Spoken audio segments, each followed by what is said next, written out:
to News TV 84 break तो बाद ਸਾਡੇ ਨਾਲ जुड़ चुके ने सरदार हरपाल सिंह चीमा एक्टिंग प्रेजिडेंट अकाली दल पंच प्रधानी तो जी वीर जी वाहिगुरू जी का खालसा वाहिगुरू जी की फतेह। वाहिगुरू जी का खालसा वाहिगुरू जी की फतेह जी वीर जी अज तुहाडे नाल एक बार फिर तो असीं पंथक मुद्दों बारे गलबात करना चाहांगे। सब तो पहलां असीं जानना चाहुंदे कि मीडिया रिपोर्टां अनुसार पिछले दिनी तुसीं जिला फतेहगढ़ साहिब विच साबका डायरैक्टर पुलिस शशिकांत जी नाल मिल के लोकां नूं जागरूक करन दी मुहिम भिड़ी है। इस बारे सानूं दस्सो कि लोकां दा किन्ना क हुंगारा है, कैसा हुंगारा है?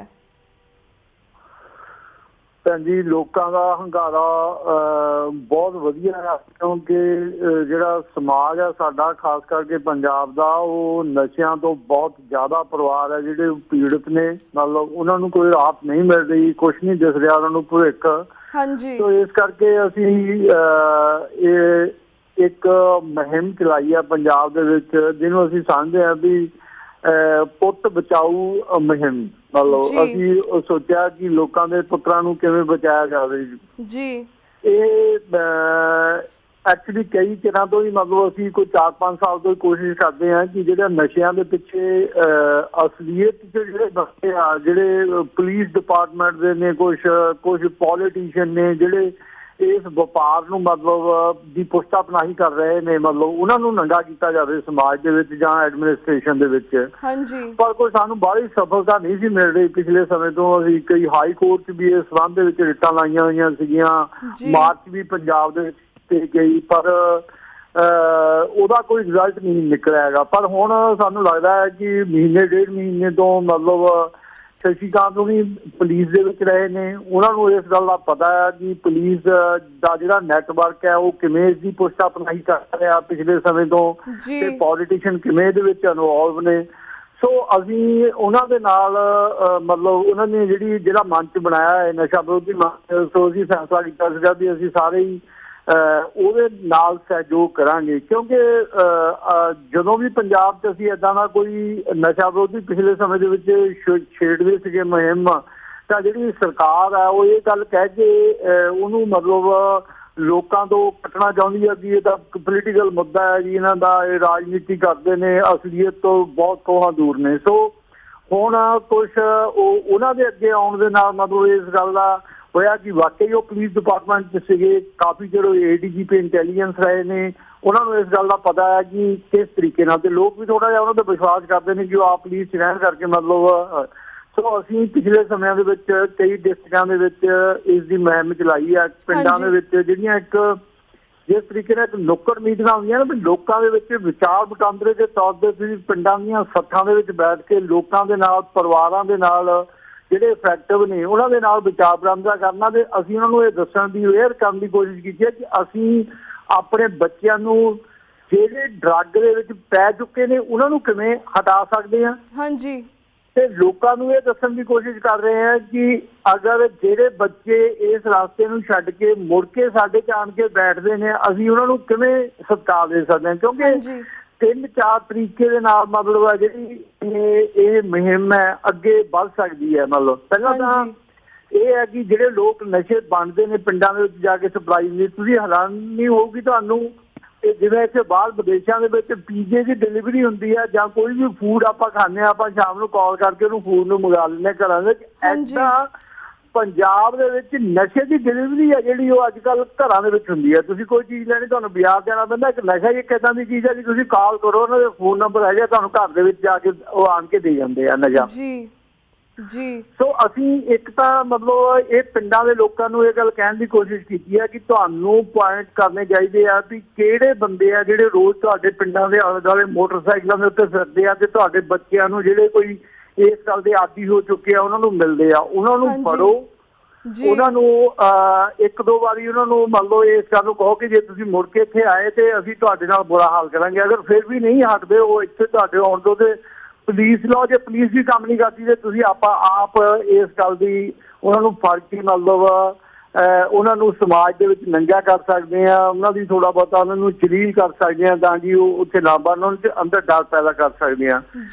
ਸੋ ਇਸ ਤਰੀਕੇ ਦੀ ਅਸੀਂ ਇੱਕ ਪਿੰਡਾਂ ਦੇ ਵਿੱਚ ਲੋਕਾਂ ਦੇ ਨਾਲ ਫੇਸ ਟੂ ਫੇਸ ਕੰਟੈਕਟ ਦੀ ਇੱਕ ਮੁਹਿੰਮ ਚਲਾਈ ਹੈ, ਚਲਾ ਰਹੇ ਹਾਂ, ਔਰ ਅਸੀਂ ਇਹ ਸੋਚਿਆ ਕਿ ਇੱਕ ਜ਼ਿਲ੍ਹਾ ਚੁਣਿਆ ਜਾਵੇ ਔਰ ਉਸ ਜ਼ਿਲ੍ਹੇ ਦੇ ਵਿੱਚ ਇਹ ਕੰਮ ਕੀਤਾ ਜਾਵੇ। ਵੈਸੇ ਅਸੀਂ ਅਵੇਅਰਨੈਸ ਦੇ ਤੌਰ ਤੇ ਕਾਫੀ ਪ੍ਰੋਗਰਾਮ ਹੈ ਸਾਡੇ। ਆ ਕੱਲ ਨੂੰ ਵੀ ਹੈਗੇ ਆ, ਮਤਲਬ ਐਤਵਾਰ ਵਾਲੇ ਦਿਨ ਹੈ, ਅਗਲੀ 27 ਤਰੀਕ ਨੂੰ ਵੀ ਆ, 29 ਨੂੰ ਵੀ ਆ, ਨਵਾਂ ਸ਼ਹਿਰ ਵੀ ਆ। ਮਤਲਬ ਅਸੀਂ ਚਾਕਆਊਟ ਕਈ ਪ੍ਰੋਗਰਾਮ ਕੀਤੇ ਆ ਤੇ ਕਦੀ ਅਸੀਂ ਕੋਆਰਡੀਨੇਸ਼ਨ ਕਮੇਟੀ ਵੀ ਬਣਾ ਰਹੇ ਹਾਂ ਤੇ ਸਾਰੀਆਂ ਪੋਲੀਟੀਕਲ ਪਾਰਟੀਆਂ ਦਾ ਇੱਕ ਇੱਕ ਬੰਦਾ ਲੈ ਕੇ ਅਸੀਂ ਉਹਨਾਂ ਦੀ ਸਪੋਰਟ ਕਰੀਏ, ਉਹਨਾਂ ਦੀ ਸਹਿਯੋਗ ਕਰੀਏ, ਪਰ ਅਸੀਂ ਮੋਹਰੇ ਉਹਨਾਂ ਨੂੰ ਰੱਖੀਏ ਦੇ ਪਿੱਛੇ ਆਪ ਰਹਿ ਕੇ ਉਹਨਾਂ ਨੂੰ, ਜਿੱਦਾਂ ਸਾਡੇ ਵਿੰਗ ਨੇ ਜਿਹੜੇ ਜ਼ਿਲ੍ਹਿਆਂ ਦੇ ਵਿੱਚ, ਜਿਹੜੇ ਸਾਡੇ ਵਰਕਰ ਨੇ, ਉਹਨਾਂ ਨੂੰ ਕਹੀਏ ਕਿ ਤੁਸੀਂ ਪਿੰਡਾਂ ਦੇ ਵਿੱਚ ਮੀਟਿੰਗਾਂ ਦਾ ਆਯੋਜਨ ਕਰਾਓ ਤਾਂ ਕਿ ਅਸੀਂ ਉਹਨਾਂ ਪਰਿਵਾਰਾਂ ਨਾਲ, ਉਹਨਾਂ ਲੋਕਾਂ ਦੇ ਨਾਲ ਸਿੱਧਾ ਮਿਲ ਸਕੀਏ ਜੀ। ਸੋ ਏਦਾਂ ਦੀ ਇੱਕ ਮੁਹਿੰਮ ਸੀ ਜਿਹੜਾ ਅਸੀਂ ਆਗਾਜ਼ ਕੀਤਾ ਹੈ। ਮਤਲਬ ਅਸੀਂ ਆਪਣੇ ਮਨਾਂ ਉਹਦਾ ਨਾਂ ਰੱਖਿਆ ਵੀ ਲੋਕਾਂ ਦੇ ਪੁੱਤਰ ਬਚਾਉਣ ਦੀ ਮੁਹਿੰਮ, ਪੁੱਤ ਬਚਾਓ ਮੁਹਿੰਮ ਸ਼ੁਰੂ ਕੀਤੀ ਆ ਜੀ ਆਪਣਾ।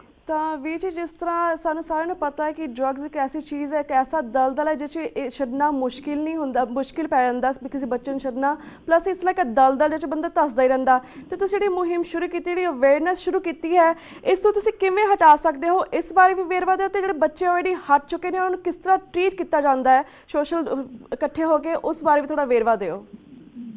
ਦੇਖੋ, ਜਿਹੜੇ ਬੱਚੇ ਇਸ ਗੱਲ ਦੇ ਆਦੀ ਹੋ ਚੁੱਕੇ ਆ, ਉਹਨਾਂ ਦੀ ਡੀ ਐਡਿਕਸ਼ਨ ਕੀਤੀ ਜਾਂਦੀ ਹੈ ਕਿ ਉਹਨਾਂ ਨੂੰ ਥੋੜ੍ਹੇ ਜਿਹੇ ਚਿਰਾਂ ਦੇ ਲਈ ਕੋਈ ਇੱਦਾਂ ਦੀਆਂ ਦਵਾਈਆਂ ਦਿੱਤੀਆਂ ਜਾਂਦੀਆਂ ਨੇ ਜਿਹੜੀਆਂ ਡੀ ਐਡਿਕਟਡ ਕਰਦੀਆਂ ਨੇ। ਉਹਨਾਂ ਦੇ ਵਿੱਚ ਥੋੜ੍ਹਾ ਮਤਲਬ ਹੁੰਦਾ ਵੀ ਹੈ ਇਸ ਗੱਲ ਦਾ, ਤਾਂ ਕਿ ਮਤਲਬ ਉਹ ਹੌਲੀ ਹੌਲੀ ਉਸ ਜਿਹੜਾ ਉਹਦਾ ਮਾਰੂ ਅਸਰ ਸਰੀਰ ਦੇ ਉੱਤੇ ਹੋਇਆ ਉਹਨੂੰ ਘੱਟ ਤੋਂ ਘੱਟ ਕਰਕੇ ਥੋੜ੍ਹਾ ਬਹੁਤਾ 2-3 ਮਹੀਨਿਆਂ ਦੇ ਵਿੱਚ ਉਹਨਾਂ ਨੂੰ ਨੋਰਮਲ ਸਥਿਤੀ ਦੇ ਵਿੱਚ ਲਿਆਂਦਾ ਜਾਵੇ। ਹਾਂਜੀ। ਉਸ ਤੋਂ ਬਾਅਦ ਆਉਣ ਤੋਂ ਬਾਅਦ ਉਹਦੀ ਇੱਕ ਮੁਹਿੰਮ ਹੈ ਕਿ ਦੇਖੋ ਇਹਦਾ ਜ਼ਿਆਦਾ ਅਸਰ ਹੈ ਜਿਹੜਾ ਸੰਗਤ ਦਾ ਹੀ ਆ। ਉਹਦੇ ਫਰੈਂਡਸ ਇੱਦਾਂ ਦੇ ਆ ਕਿ ਜਦੋਂ ਵਾਪਸ ਆਉਂਦਾ ਆ ਫਿਰ ਉਹਨੂੰ ਮਿਲਣ ਦੀ ਕੋਸ਼ਿਸ਼ ਕਰਦੇ ਆ।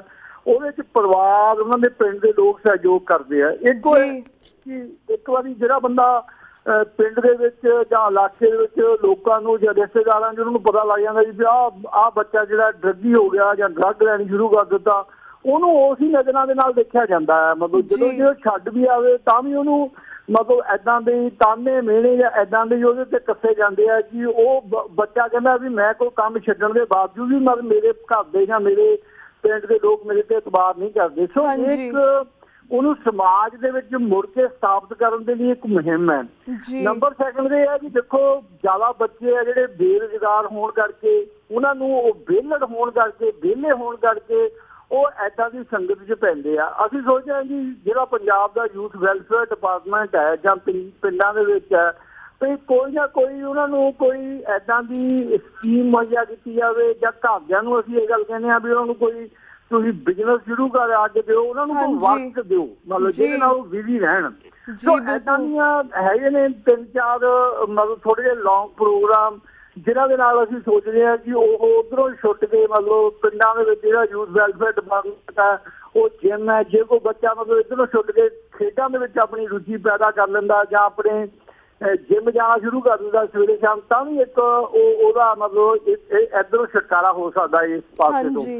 ਸੋ ਵੱਖਰੇ ਹੈਗੇ ਆ ਇਹਦੇ ਪੜਾਅ ਦੇ ਜਿਹੜੇ ਮਤਲਬ ਅਸੀਂ ਲੋਕਾਂ ਨੂੰ ਦੱਸਦੇ ਹਾਂ, ਅਵੇਅਰਨੈਸ ਲੈ ਕੇ ਆ ਰਹੇ ਹਾਂ ਕਿ ਕਿਸ ਤਰੀਕੇ ਦੇ ਨਾਲ ਆਪਾਂ ਆਪਣੇ ਬੱਚੇ ਆ ਜਿਹੜੇ ਉਹ ਵਾਪਸ ਲਿਆ ਸਕਦੇ ਹਾਂ ਜੀ। ਬਿਲਕੁਲ ਵੀਰ ਜੀ, ਇਹ ਤਾਂ ਸਰਕਾਰਾਂ ਵੱਲੋਂ ਕੀਤੀ ਬੱਚਿਆਂ ਦੀ ਨਸਲਕੁਸ਼ੀ ਹੋ ਰਹੀ ਹੈ ਪੰਜਾਬ ਦੇ ਵਿੱਚ, ਪਰ ਦੂਸਰੇ ਪਾਸੇ ਇੱਕ ਹੋਰ ਵੀ ਕਾਫੀ ਕੇਸਿਸ ਸਾਹਮਣੇ ਆ ਰਹੇ ਹਨ। ਜਿਸ ਤਰ੍ਹਾਂ ਇੱਕ ਨਵੀਂ ਨਸਲਕੁਸ਼ੀ ਸ਼ੁਰੂ ਹੋ ਰਹੀ ਆ ਕਿ ਰੀਸੈਂਟਲੀ ਜੇ ਕਾਫੀ ਸਿੱਖ ਨੌਜਵਾਨਾਂ ਨੇ ਬੇਗੁਨਾਹ ਸਿੱਖ ਨੌਜਵਾਨ ਬੱਚਿਆਂ ਨੂੰ ਘਰੋਂ ਚੁੱਕ ਕੇ ਫੜੀ ਤਸ਼ੱਦਦ ਦਾ ਦੌਰ ਜਾਰੀ ਹੋ ਰਿਹਾ ਵਾ। ਇਹਨਾਂ ਦੇ ਕੇਸਾਂ ਵਿੱਚ ਤੁਸੀਂ ਵੀ ਵਕੀਲ ਵਜੋਂ ਪੇਸ਼ ਹੋਏ ਹੋ, ਇਹ ਪੰਜਾਬ ਦੇ ਵਿੱਚ ਕਿਉਂ ਹੋ ਰਿਹਾ, ਤੁਸੀਂ ਦੱਸੋ ਕਿ ਇਹ ਕੀ ਕਰਤਾਰਾ ਹੈ? ਦੇਖੋ, ਇਹਨਾਂ ਨੇ ਫਤਿਹਗੜ੍ਹ ਸਾਹਿਬ ਦੇ ਵਿੱਚ ਜਿਹੜਾ ਮੇਰਾ ਜ਼ਿਲ੍ਹਾ ਜਿੱਥੋਂ ਦੀ ਬਾਰ ਐਸੋਸੀਏਸ਼ਨ ਦਾ ਮੈਂਬਰ ਹੈ, ਮੈਂ ਉਹਨਾਂ ਕੇਸਾਂ 'ਚ ਐਜ਼ ਵਕੀਲ ਦੇ ਤੌਰ 'ਤੇ ਵੀ ਪੇਸ਼ ਹੋਇਆ। ਉਸ ਕੇਸ ਦੇ ਵਿੱਚ ਉੱਥੇ ਇਹਨਾਂ ਨੇ 17 ਬੱਚੇ ਆ ਜਿਹੜੇ ਪਹਿਲਾਂ ਫੜੇ ਆ, ਹੁਣ ਫਿਰ ਅੱਜ ਵੀ ਇਹਨਾਂ ਨੇ ਪੇਸ਼ ਕਰਨਾ, 12 ਵਜੇ ਤੋਂ ਬਾਅਦ ਵੀ ਇਹਨਾਂ ਨੇ ਕੁਝ ਛੋਟੇ ਬੱਚੇ ਪੇਸ਼ ਕਰਨਾ। ਇੱਕ ਤਾਂ ਦੇਖੋ ਜਿਹੜੀ ਸਭ ਤੋਂ ਵੱਡੀ ਗੱਲ ਜਿਹੜੀ ਸਾਡੇ ਸਾਹਮਣੇ ਇੱਥੇ ਕੋਰਟ ਦੇ ਵਿੱਚ ਇਹਨਾਂ ਨੇ ਲੈ ਕੇ ਆਏ ਆ ਕਿ ਜਿਹੜੀਆਂ ਵੈਬਸਾਈਟਸ ਨੇ ਜਿੱਦਾਂ WhatsApp ਹੈ, ਫੇਸਬੁੱਕ ਹੈ, ਵਾਈਬਰ ਹੈ, ਜਿਹਦੇ ਤੇ ਆਪਾਂ ਫ੍ਰੀ ਮੈਸੇजेस ਤੇ ਫ੍ਰੀ ਕਾਲਸ ਕਰਦੇ ਹਾਂ। ਬੱਚੇ ਅੱਜ ਕੱਲ੍ਹ ਉਹਨਾਂ ਸੋਸ਼ਲ ਵੈਬਸਾਈਟਸ ਨੂੰ ਬਹੁਤ ਯੂਜ਼ ਕਰ ਰਹੇ ਆ, ਮਤਲਬ ਫੇਸਬੁੱਕ ਤੇ ਆਪਣਾ ਅਕਾਊਂਟ ਬਣਾ ਕੇ। ਅੱਛਾ ਹੈ, ਉਹ ਬੱਚੇ ਸਾਰੇ 17 ਸਾਲ ਤੋਂ ਲੈ ਕੇ 2-3 ਤਾਂ ਮਤਲਬ ਜੁਵੇਲੀਅਨ ਸੀਗੇ, ਜਿਹਨਾਂ ਨੂੰ ਅਸੀਂ ਕੱਲ੍ਹ ਬੋਸਟਨ ਜੇਲ੍ਹ 'ਚ ਭੇਜਿਆ ਹੈਗਾ ਤੇ ਉਹਨਾਂ ਦੀ ਜ਼ਮਾਨਤ ਵੀ ਅਗਲੇ ਵੀਕ ਹੋ ਜਾਵੇ। ਕਈ ਵਾਰ ਬੱਚੇ ਕੀ ਕਿ ਇੱਕ ਦੂਜੇ ਨੂੰ ਕੋਈ ਪੋਸਟ ਕਿਸੇ ਨੇ ਕੀਤੀ ਉਹ ਲਾਈਕ ਕਰ ਦਿੰਦੇ ਆ, ਜਾਂ ਕਹਿਤਾ ਵੀ ਆਹ ਬੰਦਾ ਬਹੁਤ ਮਾੜਾ ਸਿੱਖੀ ਦੇ ਅਗੇਂਸਟ ਬੋਲਦਾ ਹੈ, ਜਾਂ ਗੁਰੂ ਨਾਨਕ ਸਾਹਿਬ ਦੀ ਫੋਟੋ ਲਾ ਕੇ ਕਿਸੇ ਨੇ ਕਮੈਂਟ ਕਰ ਦਿੱਤੇ ਕੁਛ। ਉਹ ਜਿਹੜੇ ਅੱਗੋਂ ਉਹਨਾਂ ਦੇ ਫਰੈਂਡ ਹੁੰਦੇ ਨੇ ਉਹ ਅੱਗੋਂ ਕਮੈਂਟ ਕਰ ਦਿੰਦੇ। ਉਹਨਾਂ ਨੇ ਇਹ ਇੱਕ ਬੜਾ ਵੱਡਾ ਪੁਰੰਦਾ ਲਿਆ ਕੇ ਉੱਥੇ ਪੇਸ਼ ਕੀਤਾ। ਦੇਖੋ ਜੀ ਇਹਨਾਂ ਦੇ ਫੇਸਬੁੱਕ ਦੇ ਉੱਤੇ ਇਹਨਾਂ ਦੀ ਜਿਹੜੀਆਂ ਸਾਈਟਸ ਨੇ, ਜਿਹੜੇ ਇਹਨਾਂ ਦੇ ਪੇਜ ਨੇ, ਉਹਨਾਂ ਦੇ ਉੱਤੇ ਅਸਾਲਤਾਂ ਦੀਆਂ ਫੋਟੋਆਂ ਨੇ। ਪਿੱਛੇ ਆ ਕਿੱਦਾਂ ਦੀਆਂ ਫੋਟੋਆਂ ਬਣਾਈਆਂ, ਕਿਸੇ ਨੇ ਖਾਲਿਸਤਾਨ ਲਿਬਰੇਸ਼ਨ ਫੋਰਸ ਲਿਖ ਲਿਆ, ਕਿਸੇ ਨੇ ਕੁਝ ਲਿਖ ਲਿਆ, ਕਿਸੇ ਨੇ ਕਹਿਤਾ ਵੀ ਖਾਲਿਸਤਾਨ ਨੂੰ ਲਿਬਰੇਟ ਕਰਾਇਆ ਜਾਵੇ। ਜਾਂ ਜਸਟ ਮਤਲਬ ਐਦਾਂ ਦੇ ਕਮੈਂਟਸ ਨੂੰ ਲੈ ਕੇ ਉਹ ਇਕੱਠੇ ਕਰ ਰਹੇ ਆ ਵੀ ਇਹ ਜਿਹੜੀ ਸਾਨੂੰ ਏਦਾਂ ਲੱਗਿਆ ਵੀ ਇਹ ਇੱਕ ਨਵੀਂ ਆਗਾਜ਼ ਮੁਹਿੰਮ ਇਹਨਾਂ ਨੇ ਕਰ ਰਹੀ ਹੈ ਹਿੰਦੁਸਤਾਨ ਦੀ ਗਵਰਨਮੈਂਟ ਨੇ, ਕਿ ਜਿਹੜਾ ਇੰਟਰਨੈਟ ਦੇ ਉੱਤੇ ਇਸ ਗੱਲ ਦਾ ਪ੍ਰਚਾਰ ਹੋ ਰਿਹਾ, ਮਤਲਬ ਉਹਨੂੰ ਕਿੱਦਾਂ ਮਤਲਬ ਕੌਣ ਬੰਦੇ ਕਰ ਰਹੇ ਨੇ, ਕਿਹੜੇ ਕਿਹੜੇ ਅਕਾਊਂਟਸ ਤੋਂ ਉਹਨਾਂ ਬੰਦਿਆਂ ਨੂੰ ਫੜ ਕੇ ਕਿਸੇ ਨਾ ਕਿਸੇ ਤਰੀਕੇ ਨਾਲ ਫਸਾ ਕੇ ਜੇਲ੍ਹਾਂ ਵਿੱਚ ਭੇਜਿਆ ਜਾਵੇ ਤੇ ਇੱਕ ਪੰਜਾਬ ਦੇ ਦਹੂਆ ਜਿਹਾ ਖੜਾ ਕੀਤਾ ਜਾਵੇ। ਕੁਝ ਇਹਦੇ ਪਿੱਛੇ ਪੋਲੀਟਿਕਸ ਵੀ ਨਜ਼ਰ ਆਉਂਦੀ ਹੈ ਕਿ ਅਗਲੀਆਂ ਚੋਣਾਂ ਆ ਰਹੀਆਂ ਨੇ 2014 ਦੀਆਂ। ਮਤਲਬ ਹੋ ਸਕਦਾ ਹੈ ਕਿ ਲੋਕਾਂ ਨੂੰ ਅਸਲੀ ਮੁੱਦਿਆਂ ਤੋਂ ਹਟਾਉਣ ਦੇ ਲਈ ਇੱਕ ਐਦਾਂ ਦਾ ਨਵਾਂ ਮਤਲਬ ਦੱਸਿਆ ਪੰਜਾਬ ਦੇ ਅੱਤਵਾਦ ਦਾ ਬੜਾ ਵੱਡਾ ਖਤਰਾ ਹੈ। ਨੌਜਵਾਨ ਦੁਬਾਰਾ ਇੱਧਰ ਨੂੰ ਜਾ ਰਹੇ ਜਾਂ ਖਾਲਿਸਤਾਨ ਦੀ ਗੱਲ ਹੋ ਰਹੀ ਹੈ। ਮਤਲਬ ਸੋ ਮੇਜਰ ਦਾ ਸਾਨੂੰ ਜੋ ਉਹਨਾਂ ਨੇ ਡਾਕੂਮੈਂਟਸ ਪੇਸ਼ ਕੀਤੇ ਆ, ਪਰ ਕੁਝ ਉਹਨਾਂ ਨੇ ਰਿਕਵਰੀ ਕਿੰਨੀ ਕੁ ਹੋਈ ਹੈ। ਹਾਲੇ ਬੱਚੇ ਸਾਰੇ ਉਹ ਪੁਲਿਸ ਰਿਮਾਂਡ 'ਚ ਨੇ, ਅੱਜ ਜਾਂ ਕੱਲ੍ਹ ਦੇ ਵਿੱਚ ਉਹ ਜੇਲ੍ਹਾਂ 'ਚ ਚੱਲ ਜਾਣਗੇ। ਐਕਚੁਅਲੀ ਤਾਂ ਗੱਲ ਹੈ ਜਿਹੜੀ ਵੀ ਉਹ ਕਿੰਨਾ ਕੀ ਇਨਵੋਲਵ ਹੈ ਉਹ ਪਤਾ ਲੱਗੇਗਾ 5-10 ਦਿਨਾਂ ਤੱਕ ਕਿ ਜਦੋਂ ਦੁਬਾਰਾ ਤਰੀਕਾਂ ਦੇ ਆਉਣਗੇ। ਹੁਣ ਤਾਂ ਉਹ ਪੁਲਿਸ ਦੀ ਇਨਵੈਸਟੀਗੇਸ਼ਨ ਜਾਂ ਪੁਲਿਸ ਰਿਮਾਂਡ ਦੇ ਵਿੱਚ ਚੱਲ ਰਹੇ ਆ, ਪਰ ਮੈਨੂੰ ਕਾਫੀ ਵੱਡਾ ਪਾਰਟ ਉਹਦਾ ਨਜ਼ਰ ਆ ਰਿਹਾ ਕਿ ਇਹ ਇੱਕ ਪੁਲਿਸ ਦੀ ਤੇ ਲੋਕਲ ਪੰਜਾਬ ਗਵਰਨਮੈਂਟ ਦੀ ਇੱਕ ਮੁਹਿੰਮ ਹੈ ਵੀ ਜਿਹੜੀ ਉਹਨਾਂ ਦੇ ਅਗੇਂਸਟ ਕੋਈ ਪ੍ਰਚਾਰ ਹੋ ਰਿਹਾ ਇੰਟਰਨੈਟ ਦੇ ਰਾਹੀਂ ਉਹਨੂੰ ਕਿੱਦਾਂ ਬੰਦ ਕੀਤਾ ਜਾਵੇ ਤੇ ਲੋਕਾਂ ਦੀ ਦਹਿਸ਼ਤ ਫੈਲਾਈ ਜਾਵੇ। ਜੀ ਬਿਲਕੁਲ ਵੀਰ ਜੀ, ਸਾਡਾ ਵਕਤ ਸਮਾਪਤੀ ਵੱਲ ਜਾ ਰਿਹਾ। ਤੁਹਾਡਾ ਬਹੁਤ ਬਹੁਤ ਸ਼ੁਕਰੀਆ ਤੁਸੀਂ ਸਾਰੇ ਸਿੱਖ ਸੰਗਤਾਂ ਦੇ ਰੂਬਰੂ ਹੋਏ ਤੇ ਆਪਣੇ ਵਿਚਾਰ ਸਾਂਝੇ ਕਰਤੇ ਤੇ ਵਕਤ ਨਾਲ ਹੋਰ ਵੀ ਕੇਸਾਂ ਉੱਪਰ ਵੀ ਤੁਹਾਡੇ ਕਿਸੇ ਅਪਡੇਟਸ ਵੀ ਲਵਾਂਗੇ ਤੇ ਵਿਚਾਰ ਵੀ ਤੁਹਾਡੇ ਜਾਣਾਂਗੇ। ਪਰ ਅੱਜ ਮੈਂ ਤੁਹਾਡੇ ਕੋਲ ਇੱਥੇ ਹੀ ਇਜਾਜ਼ਤ ਲੈਣੀ ਹਾਂ। ਵਾਹਿਗੁਰੂ ਜੀ ਕਾ ਖਾਲਸਾ, ਵਾਹਿਗੁਰੂ ਜੀ ਕੀ ਫਤਿਹ। ਵਾਹਿਗੁਰੂ ਜੀ ਕੀ ਫਤਿਹ ਜੀ। ਥੈਂਕ ਯੂ ਵਿਊਅਰਸ, ਇੱਥੇ ਮੈਂ ਤੁਹਾਡੇ ਕੋਲ ਇਜਾਜ਼ਤ ਲੈਣੀ ਹਾਂ। ਕੱਲ੍ਹ ਮਿਲਾਂਗੇ ਸੇਮ ਟਾਈਮ ਸੇਮ ਸ਼ੋ ਤੇ। ਤਦ ਤੱਕ ਲਈ ਵਾਹਿਗੁਰੂ ਜੀ ਕਾ ਖਾਲਸਾ, ਵਾਹਿਗੁਰੂ ਜੀ ਕੀ ਫਤਿਹ।